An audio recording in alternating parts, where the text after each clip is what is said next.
نحمده ونصلي على رسوله الكريم أما بعد بسم الله. Today inshallah we will do the summary of Surah Al-Ahzab. Surah Al-Ahzab is a Madani surah, 73 ayats and 9 ruku, and it means the Confederates. And the name Ahzab comes from the fact that in this surah Allah subhanahu wa ta'ala talks about the battle of Ahzab, in which Muslims were attacked by a large army of Jews and idol worshippers. Another name for the surah is Al-Fadhiha, the exposer, since it exposed the hatred of disbelievers toward Nabi Sallallahu Alaihi Wasallam and Muslims in general. A brief synopsis of the surah is that it mentions many social etiquettes and legislative rulings.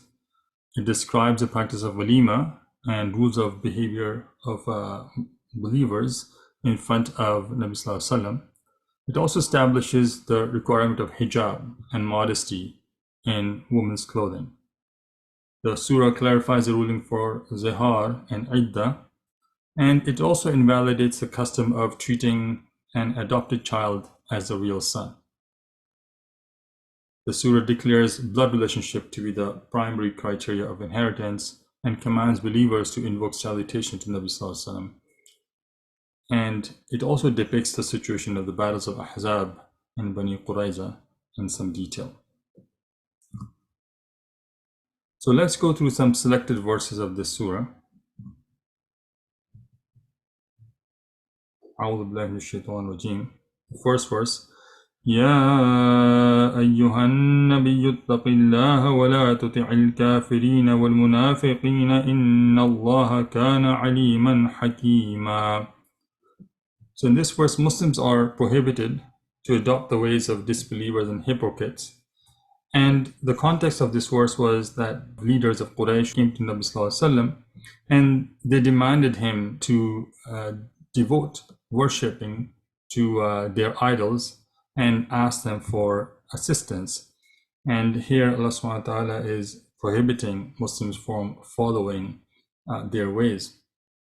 How does that apply to us also is quite relevant in today's age, where we see a lot of fashions that are in place and they are being followed by everyone. They are originated from disbelievers, and then Muslims start to adopt it as well. Next, in verse number 3, Allah subhanahu wa ta'ala declares that He alone is sufficient for all our needs. When you are in a situation where you feel threatened simply because the environment around you is unfavorable, or there are other factors influencing your behavior and you're feeling uncomfortable in following the commands of Allah subhanahu wa ta'ala, you should remind yourself that Allah subhanahu wa ta'ala has the full power to change things around you and to protect you. وَتَوَكَّلْ عَلَى اللَّهِ وَكَفَى بِاللَّهِ وَكِيلًا. Verse number 4 then clarifies that calling zihar upon the wife does not make her permanently unlawful, like one's mother. And this was the misconception among Arabs, that once a husband had declared zihar, then he could never marry that woman again. وَمَا جَعَلَ أَزْوَاجَكُمُ اللَّائِي تُظَاهِرُونَ مِنْهُنَّ أُمَّهَاتِكُمْ. Then there is discussion further of adopted sons in verse number 4, that the adopted sons do not have the same rights as the real sons as it pertains to inheritance or marriage, or the case of covering in front of them being non-mahram. وَمَا جَعَلَ أَدْعِيَاءَكُمْ أَبْنَاءَكُمْ ذَلِكُمْ قَوْلُكُمْ بِأَفْوَاهِكُمْ. So this is only what you say, that they are your sons, but the reality is Allah subhanahu wa ta'ala has not made them your real sons. In verse number 5, then the topic continues, and Allah subhanahu wa ta'ala clearly orders not to call the adopted sons after their adopted parents. أُدْعُوهُمْ لِآبَائِهِمْ هُوَ أَقْسَطُ عِنْدَ اللَّهِ.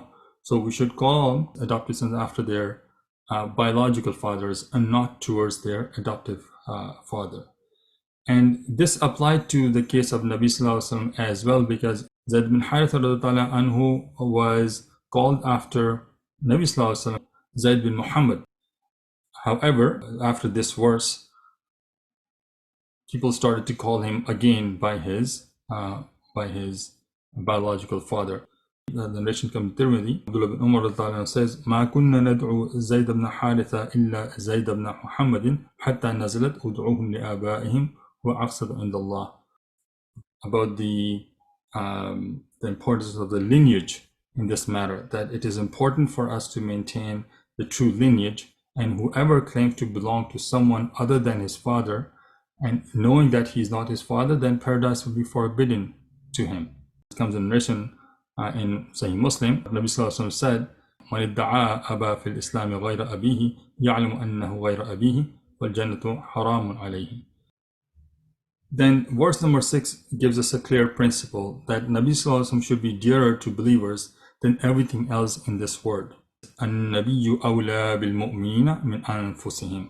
As it comes in narration in Muslim, Nabi Sallallahu Alaihi Wasallam said, "La yu'minu ahadukum hatta akuna ahabba ilayhi min waladihi wa walidihi wan nasi ajma'in." None of you is a believer until I am dearer to him than his child, his father, and the whole of mankind.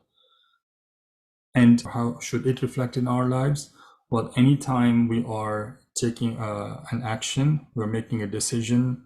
It could be a smaller decision, it could be a big decision.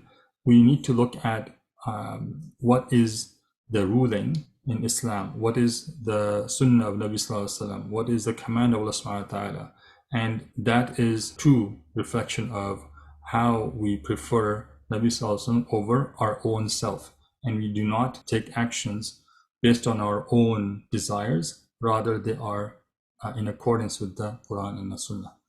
And the part of verse number 6 is another declaration by Allah Subhanahu wa Ta'ala that the wives of Nabi Sallallahu Alaihi Wasallam are the spiritual mothers of all believers. Wa azwajuhu ummahatuhum. In verse number 9, Allah Subhanahu wa Ta'ala mentions the sending of angels and strong winds to make believers victorious in the battle of Trench. And it's important to understand the situation, the circumstances. So in the 5th of Hijrah, disbelievers joined forces and came to Muslims to fight in a big army, about 15 to 20,000 people, compared to on the side of Muslims, about 3,000 in Medina. Nabi Sallallahu Alaihi Wasallam consulted his Sahaba, and in the end, Salman Farsi anhu, his advice was accepted that they should dig trenches around Medina, and this way the army wouldn't be able to enter Medina. So it took many days to prepare for this battle. It was winter time, and there were no tools available to Muslims, so they were digging by hand mostly. And then the trench had to be built in a big area. So it was about 5 kilometers long, 15 feet wide, and about 15 feet deep. So that was a big undertaking. When the armies came, there was still many days where the army was outside of the outskirts of Medina, and there was a constant threat to Muslims. And there was also some internal tribulation from Banu Qurayza that they had deceived the Muslims. So there was a lot of turmoil at that time. And Nabi Sallallahu Alaihi Wasallam made dua for 3 consecutive days for Allah Subhanahu wa Ta'ala to help in this matter. And then finally, Allah Subhanahu wa Ta'ala sent angels and also strong winds that uprooted all the tents of armies, and the disbelievers announced a retreat at that time. يا أيها الذين آمنوا اذكروا نعمة الله عليكم إذ جاءتكم جنود فأرسلنا عليهم ريحا وجنودا لم تروها وكان الله بما تعملون بصيرا. And then in verse 12, Allah subhanahu wa ta'ala gave a glad tiding during that battle to Muslims that they will be conquering Roman and Persian empires later on. وإذ يقول المنافقون والذين في قلوبهم مرض ما وعدنا الله ورسوله إلا غرورا. The Munafiqun made fun of the three predictions Nabi Sallallahu Alaihi Wasallam made while they were digging the trenches. So as they were digging the trenches, an incident happened where a big rock came in the way and no one was able to break it. Then people called Nabi Sallallahu Alaihi Wasallam and he took a pickaxe and struck it 3 times. And with every time, he gave a glad tiding. So the first time when Nabi Sallallahu Alaihi Wasallam hit the axe on the big stone, he said, رفعت لي مدائن كسرى وما حولها ومدائن كثيرة حتى رأيتها بعيني. The cities of Kisra and their environment were shown to me, and many other cities, and I saw them with my own eyes. When Nabi Sallallahu Alaihi Wasallam hit the axe second time, he said, رفعت لي مدائن قيصر وما حولها حتى رأيتها بعيني. The cities of Caesar and their surroundings were shown to me, and I saw them with my own eyes. And then third time, Nabi Sallallahu Alaihi Wasallam said, رفعت لي مدائن الحبشة. The cities of Ethiopia were shown to me, and the villages around them, and I saw them with my own eyes. So these were 3 glad tidings given by Nabi Sallallahu Alaihi Wasallam. But of course, the situation at that time was that Muslims were fighting for their own life. So it felt very odd for Nabi Sallallahu Alaihi Wasallam to make these predictions, and yet it invigorated Muslims because of their trust, because of their belief in Nabi Sallallahu Alaihi Wasallam and Allah Subhanahu wa Ta'ala, that this will surely happen. On the other hand, the hypocrites of Medina started to ridicule this news, and that's what's referenced here in the verse. There is no escape from death, whether it's the times of war or in times of peace. So this war was so challenging that there were some Muslims of weak faith who were uncertain, and they were not sure whether they could win this. So Allah Subhanahu wa Ta'ala reminds them that death is an eventuality. It will happen, regardless of whether you are in a war zone or you are in times of peace. قل لن ينفعكم الفرار إن فررتم من الموت أو القتل وإذا لا تمتعون إلا قليلا. Verse 21 is a very important verse. Allah subhanahu wa ta'ala declares that Nabi Sallallahu Alaihi Wasallam is a role model for all human beings. And it doesn't matter where they live, it doesn't matter what their ethnicity is, we are able to find the way to live our life in our situation, in our environment, in accordance with our culture or the country we live in, based on the practices of Nabi Sallallahu Alaihi Wasallam. لَقَدْ كَانَ لَكُمْ فِي رَسُولِ اللَّهِ أُسْوَةٌ حَسَنَةٌ. That indeed, in Nabi Sallallahu Alaihi Wasallam, there is the best role model for us. We should reflect on the concept of role model in our times today. A lot of times our kids are making role models out of Disney characters or sports stars, and yet the true role model should be Nabi Sallallahu Alaihi Wasallam. And verse number 29 mentions an incident when the wives of Nabi Sallallahu Alaihi Wasallam asked for an increase in their stipend, which was disliked by Nabi Sallallahu Alaihi Wasallam. So he gave an option to them that they could continue to live with him, or he could divorce them and they could live on their own the way they wanted. وَإِن كُنتُنَّ تُرِدْنَ اللَّهَ وَرَسُولَهُ وَالدَّارَ الْآخِرَةَ فَإِنَّ اللَّهَ أَعَدَّ لِلْمُحْسِنَاتِ مِنكُنَّ أَجْرًا عَظِيمًا. So once they were given the choice, all of them chose to live with Nabi Sallallahu Alaihi Wasallam, starting with Aisha Radhiyallahu anha, and then similarly other wives of Nabi Sallallahu Alaihi Wasallam as well.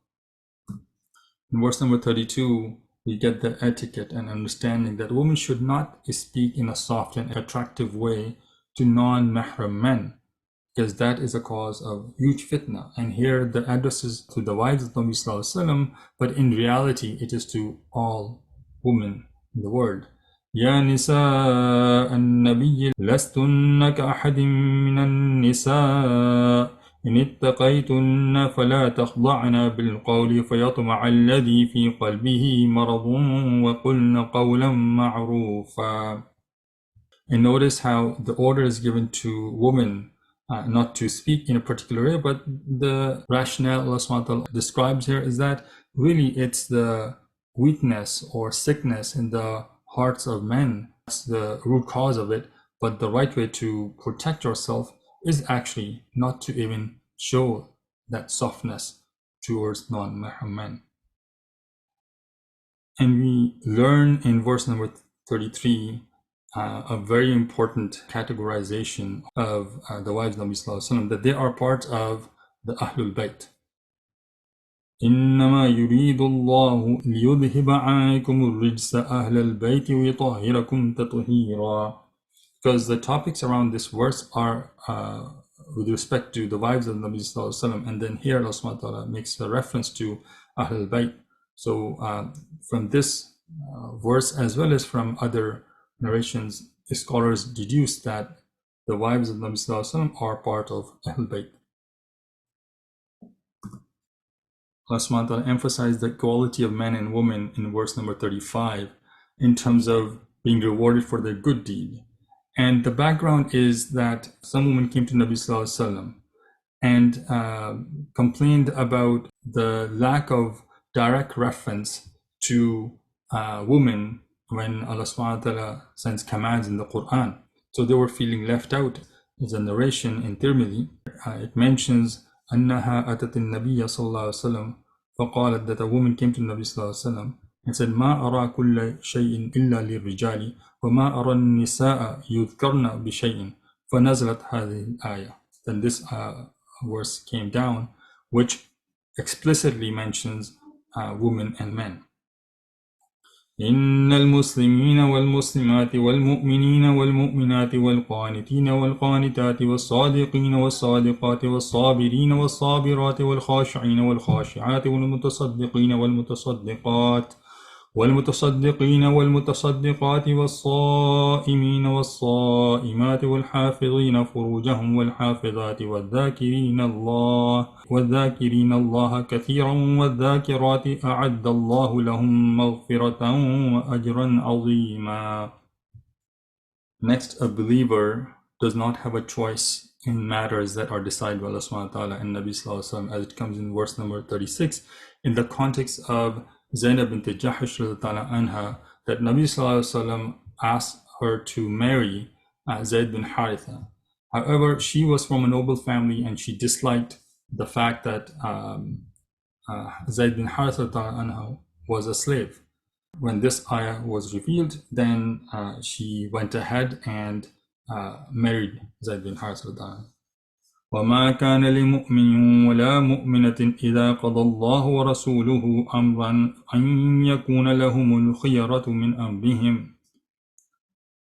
That they have no choice in the matters when Allah subhanahu wa ta'ala and His Messenger has decided something. And it is important to note that Zayd bin Haritha has been honored as the only companion mentioned by the name in the Quran. So there are many references to other incidents related to Sahaba, but the only person that is mentioned by name is Zayd bin Haritha. This comes in verse number 37. فلما قضى زيد منها وطرا زوجناكها لكي لا يكون على المؤمنين حرج في أزواج أدعيائهم إذا قضوا منهن وطرا وكان أمر الله مفعولا. And verse number 40 is also very important among the belief system of Islam, which is Muhammad sallallahu alaihi wasallam is the seal of the prophets, and there will be no prophet till the end of time. ما كان محمد أبا أحد من رجالكم ولكن رسول الله وخاتم النبيين وكان الله بكل شيء عليما. And notice the difference between a Nabi and a Rasul. A Nabi is a prophet and is more general, and Rasul is a very specific prophet. He's a messenger that is sent a book along with him to establish a new Sharia. So the fact that you cannot even have a general prophet, let alone you will have a specific Rasul after Nabi Sallallahu Alaihi Wasallam. So he's the seal of all the prophets. Then verse number 43, Allah subhanahu wa ta'ala mentions how His blessings are there for people who are busy with abundance of zikr. هو الذي يصلي عليكم وملائكته ليخرجكم من الظلمات إلى النور وكان بالمؤمنين رحيما. So Allah subhanahu wa ta'ala rewards those who are busy with abundant dhikr with guidance, and they are taken out from the darkness of misguidance into the light of guidance. And indeed Allah subhanahu wa ta'ala is very merciful to believers. Next, in verse 49, there's a ruling given that there's no waiting period, iddah, for a woman who's divorced before the consummation of marriage. So even though nikah has been performed, but husband and wife have not lived together, then if there's divorce in that couple, there is no iddah, and the woman can marry someone else right after. يا أيها الذين آمنوا إذا نكحتم المؤمنات ثم طلقوهن من قبل أن تمسوهن فما لكم عليهن من عدة تعتدونها.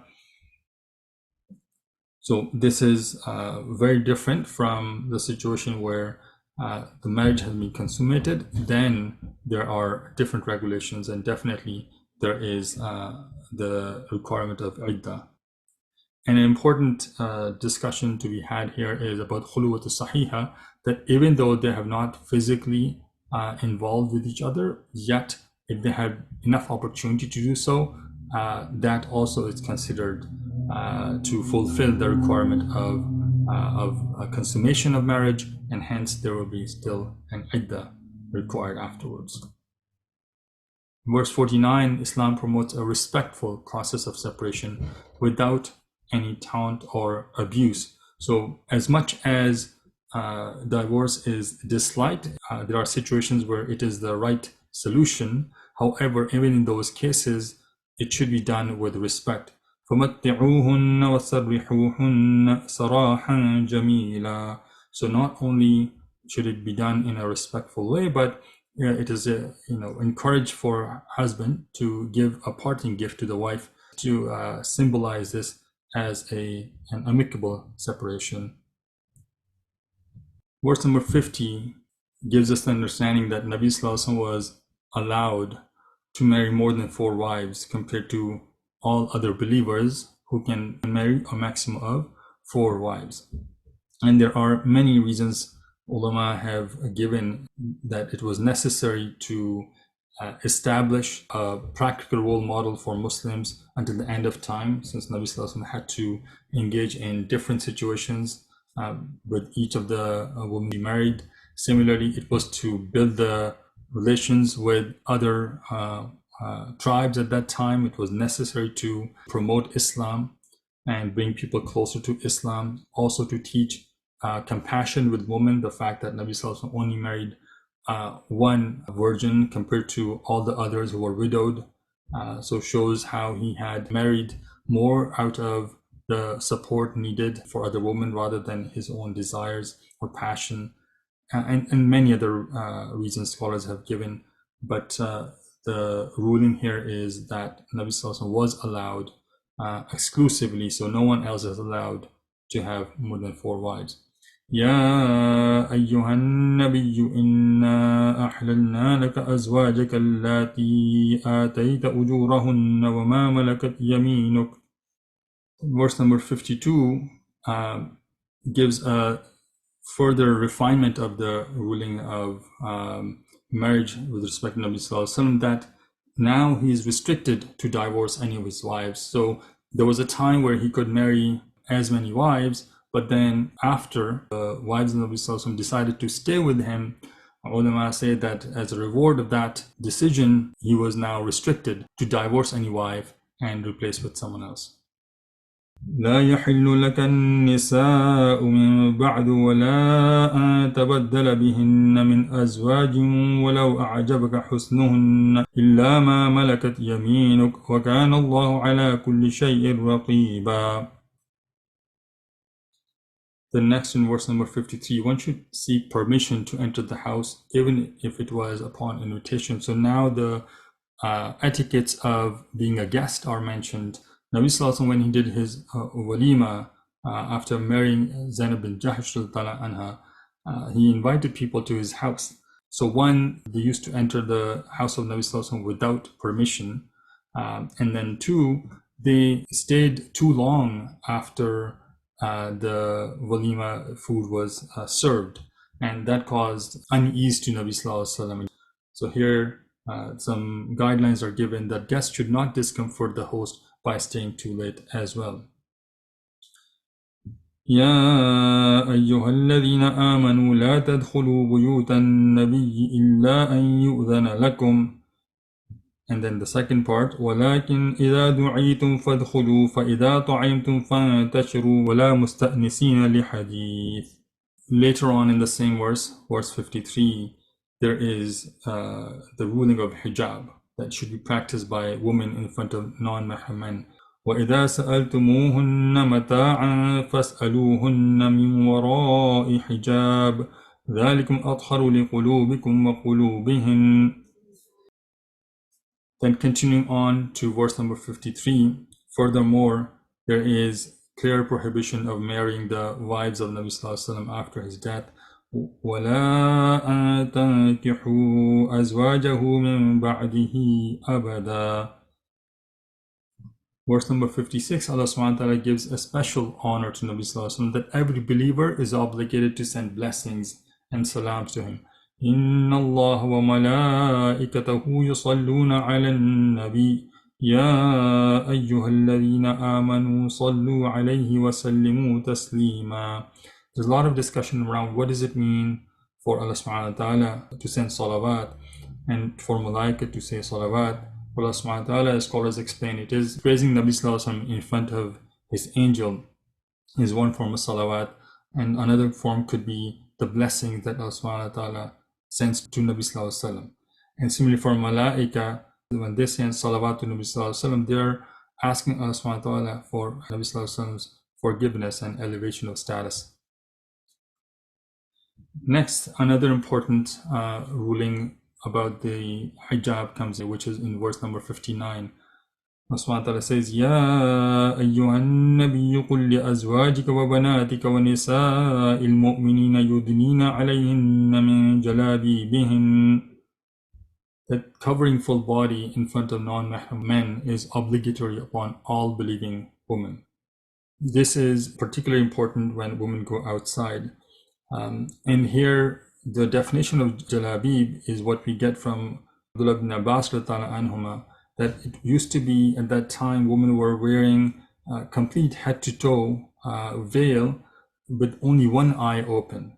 Subhanallah, that was the extent of the practice by not only by the wives of Nabi Sallallahu Alaihi Wasallam, but the believing women at that time. So that gives no excuse today for women not to adopt the covering, and similarly for men to disallow it for their women as well.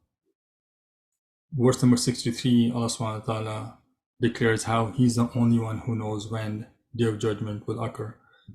As people used to ask sarcastically Nabi Sallallahu Alaihi Wasallam, when will it happen?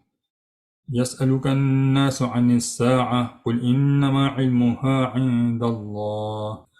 But then there's another part of the verse which is very important to reflect on, that Day of Judgment is near, even though its exact time is unknown, and that is important to how we act in our daily lives. وَمَا يُدْرِيكَ لَعَلَّ السَّاعَةَ تَكُونُ قَرِيبًا. And there are many narrations in this regard, but to look at one of them, in Bukhari, Nabi Sallallahu Alaihi Wasallam said, بُعِثْتُ أَنَا وَالسَّاعَةَ هَكَذَا وَيُشِيرُ بِإِصْبَعَيْهِ فَيَمُدُّ بِهِمَا. I have been sent as close to the hour as these two, and then he held up his two fingers together, the index finger and the middle finger together. So this is how close the Day of Judgment is to us. So the most important question is, what are we doing to prepare for it? In verse number 67, one should not follow the leaders and scholars blindly when they are giving you directions against the command of Allah subhanahu wa ta'ala, because these people will not be able to save you in the hereafter. وَقَالُوا رَبَّنَا إِنَّا أَطَعْنَا سَادَتَنَا وَكُبَرَاءَنَا فَأَضَلُّونَا السَّبِيلَ.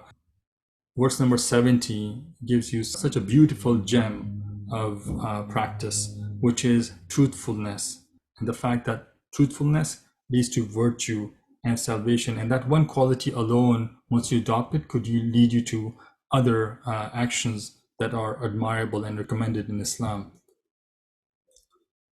يا أيها الذين آمنوا اتقوا الله وقولوا قولا سديدا يصلح لكم أعمالكم ويغفر لكم ذنوبكم ومن يطع الله ورسوله فقد فاز فوزا عظيما.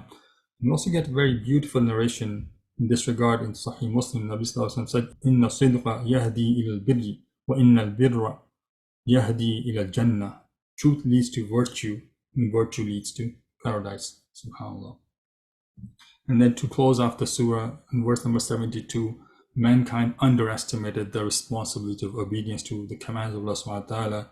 When the same responsibility was presented to the heavens and the earth and the mountains, they understood that this was difficult to fulfill, and yet man, in his desire to get closer to Allah subhanahu wa ta'ala, to get rewarded, accepted it and underestimated the risk of doing so. If he does not fulfill the commands, then he will be subjected to the hellfire.